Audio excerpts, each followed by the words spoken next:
আপনাকে কেউ পছন্দ করছে না, আপনাকে কেউ সহ্য করতে পারছে না, আপনার পিছনে আড়ালে আবডালে আপনার বদনাম করছে, কিছুতেই সহ্য করতে পারছে না।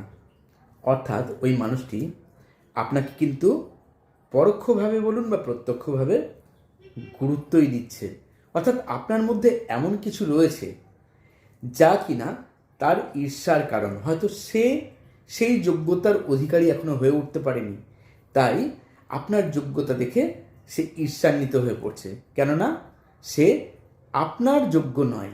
আর তখনই সে আপনার নামে দু চারটে কটু কথা মানুষের কাছে বলে নিজের লাইফে একটু এগোতে চাইছে, অন্যদের দৃষ্টি আকর্ষণ করতে চাইছে।